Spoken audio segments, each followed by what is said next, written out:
पुण्याश्रु किससे होता है? मंद कसाय से, भद्र प्रणामों से और पाप की निवृत्ति से होता है। खाली बैठे ना, कोई काम नहीं है तो ऐसा मत सोचना कि मैं समय कैसे निकालूं, काटूं। समय नहीं काटना, आंख बंद करो, शांति से बैठे रहो, भगवान के नाम की माला फिरते रहो। माला में मन न लगे, ओम नमः सिद्धि बोलते रहो, तत्व का चिंतन करते रहो। कुछ नहीं है, शांति से आंख बंद करो, शांति से बैठे रहो। हिंसा, झूठ, चोरी, कुशील, परिग्रह के बारे में कुछ मत सोचो। भोग भूमिया जीव कोई तपस्या थोड़ी करता है, भोग भूमिया जीव कोई साधना थोड़ी करता, कोई व्रत थोड़ी पालता है, पर नियम से स्वर्ग जाता है,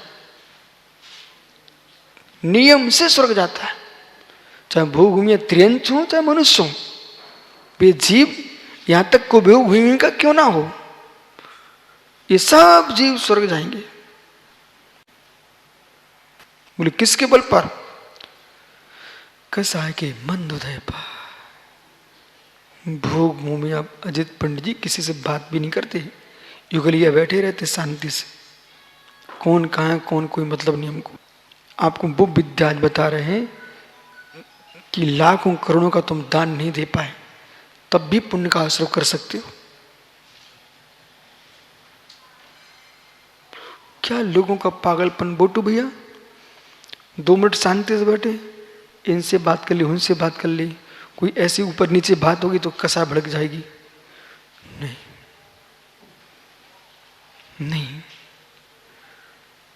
ऐसे जियो जैसे जी माताएं रहती ना, घी के बर्तन को, शुद्ध घी का बर्तन यदि लबालब भरा घी तो कैसे संभाल के लेके जाती है, छलक ना जाए, छलक ना जाए। ओहो, और इतना भी ध्यान रखती कि ऊपर से कुछ गिर ना जाए इसके अंदर। सोले का घी है, गिर ना जाए और गिर ना जाए, गिर ना जाए और गिर ना जाए। ये बर्तन भी ना गिर जाए और इसके ऊपर अंदर कोई कुछ गिर भी ना जाए। ऐसे ही हमारी विशुद्धि गिर ना जाए और हमारी विशुद्धि में संक्लेशता गिर ना जाए।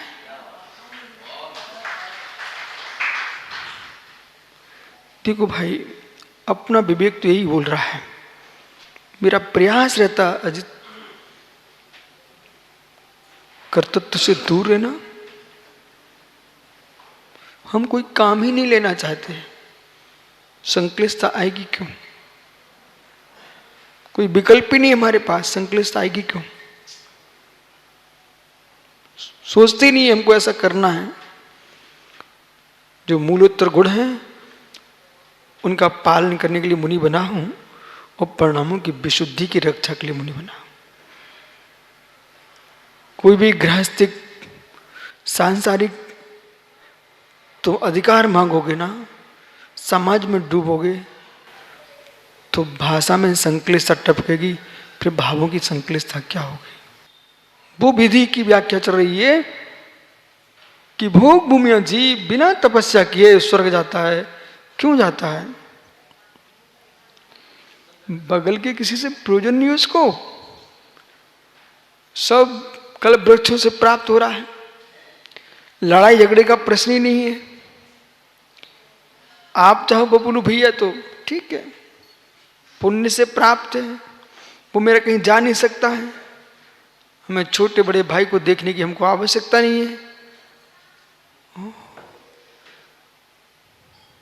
कोई संक्लिष्टता नहीं। साधु स्वर्ग क्यों चले जाते हैं? दादा नथुलाल, साधु स्वर्ग क्यों चले जाते हैं? बड़ा गहरा रहस्य। आहार तुम्हें बनाना नहीं है,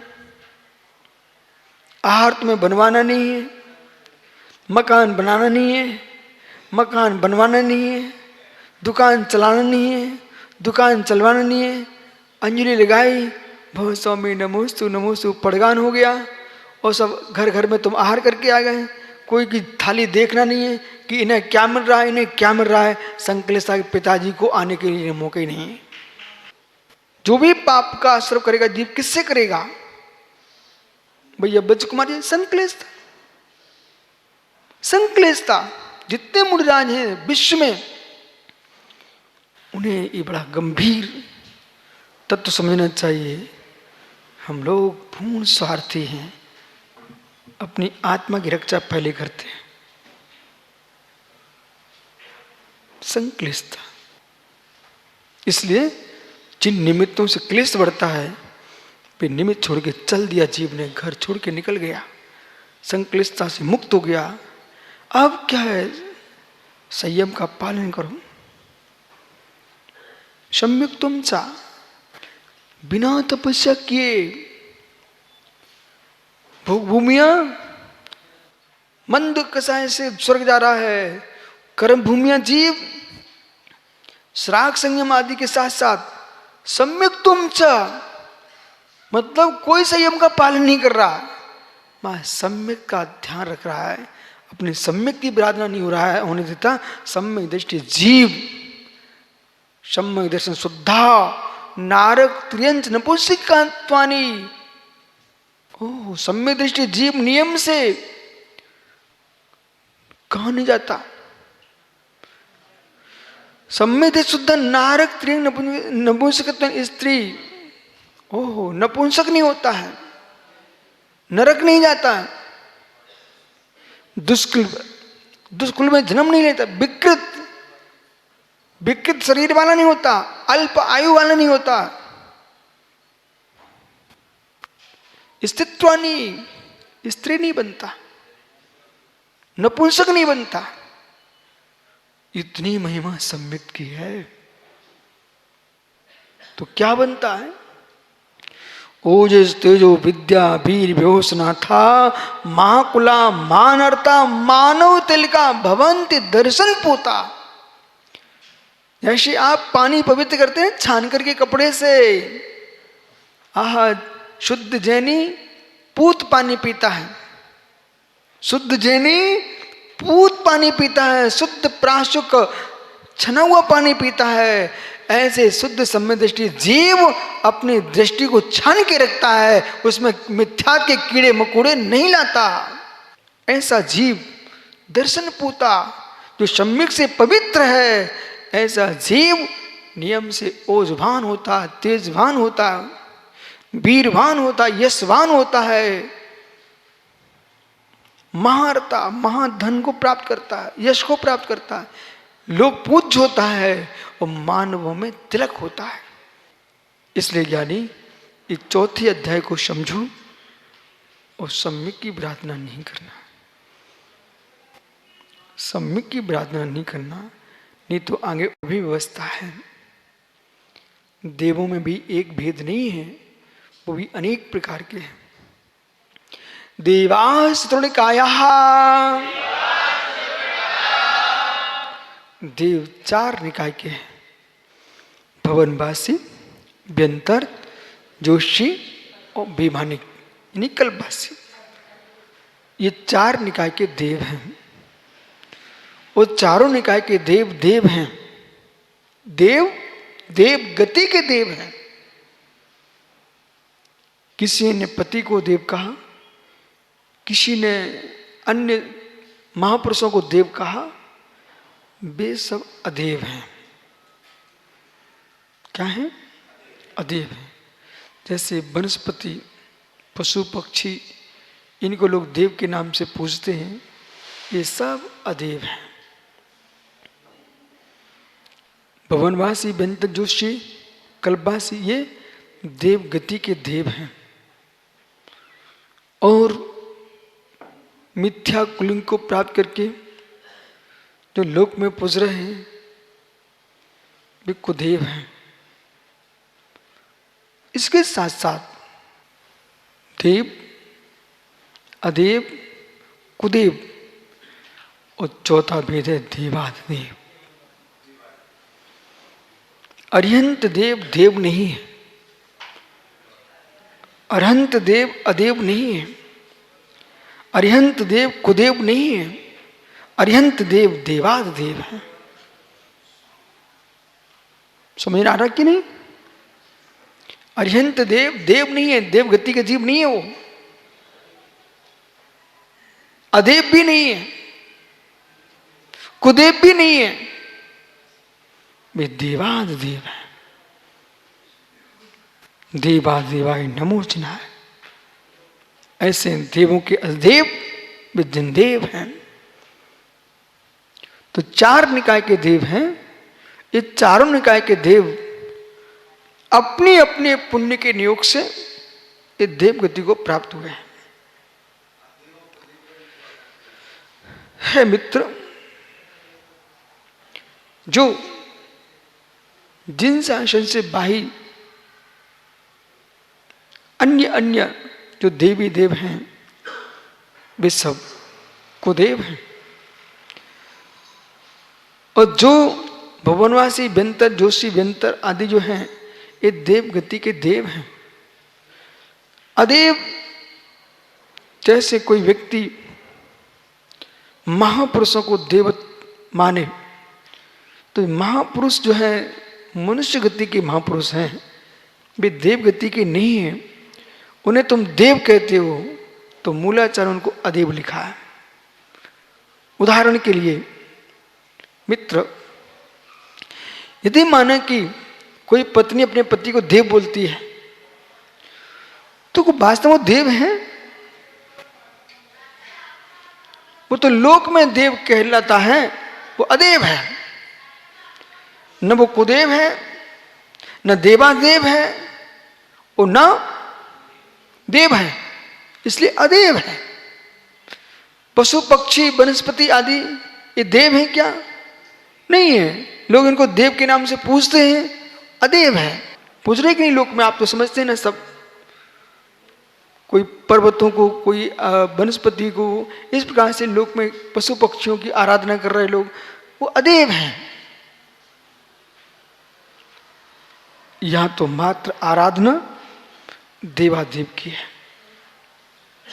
इसलिए यहां 4 निकाय के देवों के बारे में आज आपको समझना है कि इनकी क्या भूमिका है। बिना पुण्य क्रिया के कोई व्यंतर भी नहीं बन सकता। कोई ये सोचे कि हम व्यंतर बन जाएंगे, नहीं। मंद कसाय के बिना कोई जीव व्यंतर भी नहीं बन सकता। जो व्यंतर भूत आदि बने घूम रहे हैं वे भी भले खोटी तपस्या करें, लेकिन तपस्या करना पड़ती है। इसलिए यहां पर समझा रहे हैं, जीव कुलिंग को धारण करके परमहंस साधक जो है वो बाद में स्वर्ग तक जा सकता है।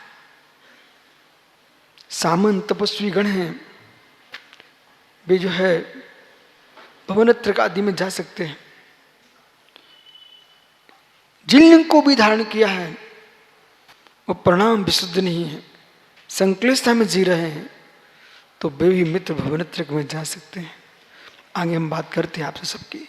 सम्यक की विराधना करने वाला जीव देव आयु का बंध कर लिया, फिर चारित्र की विराधना की, सम्यक की विराधना की, पर एक बार आयु बंध हो गया वो टलता नहीं है, वो घाताश होकर के भवनत्रक में जा सकता है। इसलिए सभी से मेरा कहना है, तुमने धर्म प्रारंभ कर दिया है सो ये मत सोचना कि टिकट मिल गया आपको। ये मत सोचना टिकट मिल गया है। यहाँ पर ऐसा विषय है कि स्वर्ग में अनेक स्थान है, उच्च से उच्च और नीचे से नीचे, वहां तुम्हें भेज दिया जाएगा। जिसकी संज्ञा है आगम में देव दुर्गति, भवनवासी व्यंतर जोशी, ये 3 प्रकार जो देव हैं इनको आगम में देव दुर्गति कहा गया है। गुरु ने कहा मुनिराज से, बेटा ऐसा काम करो, ये साधना करो, ये धार्मिक अनुष्ठान है। बोले गुरु जी को तो मैं ही दिखता हूं, कोई दूसरे तुम साधु दिखते ही नहीं है, हमसे ही कराते रहते हैं। ऐसा गुरु के प्रति अशुभ विचार आ गया, तुम्हारी देव दुर्गति हो जाएगी नियम से। आसुरी वृत्ति, जो साधक दिन भर बाह्य क्रियाकांड में लगा हुआ है, थोड़ी धर्म कर लेता, बाकी के क्लेश, इस साधु सताया, उस साधु सताया, उनको परेशान किया, उनको परेशान किया।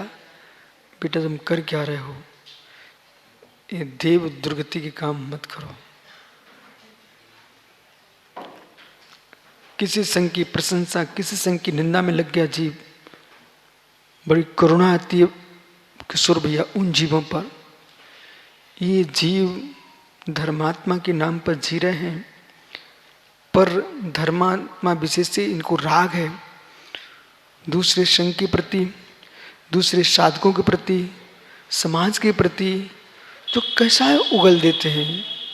और आजकल तुम्हारे मोबाइल डिबिया युग चल रहा है, कैमरे हर व्यक्ति के चैनल हैं, पर ये भव्य जीव चाहें वैभव इन चैनलों के माध्यम से विश्व में जिनिंद की देशना को तुम भेज सकते हो, सारे विश्व में जिनवाणी का प्रचार कर सकते हो। और मित्र और बुद्धि भ्रष्ट हो जाए तो अपने घर की बातें विश्व को भेज करके अपने घर की अवहेलना करके अपने सत्यानाश भी कर सकते हो। ऐसा है सैनिक के हाथ में बंदूक, सैनिक के हाथ में बंदूक, अपने देश की सीमा में खड़ा हुआ है, परिणाम प्रशस्त है, देश की रक्षा कर रहा है, कि परिणाम बिगड़ गए, वो बंदूक सगे भाई पर भी चला सकता है, वो बंदूक स्वयं पर भी चला लेता है। अभी कोरोना के काल में कई घटना ऐसी घटी कि सैनिकों ने स्वयं को बंदूक मार ली। हो। इसलिए मित्र, ये बुद्धि जगत रक्षक हो सकती है और बुद्धि जगत घातक हो सकती है। किसी को संभालो मत संभाल पाओ, अपनी अपनी बुद्धियों को संभाल के रखिए, प्रज्ञा को संभाल के रखिए। 1 घंटा मिला अजित पंडित जी आपको, आप चाहो तो भक्तंबर का पाठ कर लीजिए, नहीं तो प्रमोद को ले जाओ गप्पे कर लीजिए। 1 घंटे बातों में समय बर्बाद कर देना। कोई विष्णु मिल गया तो उसके साथ हुक्का पीने बैठ जाना।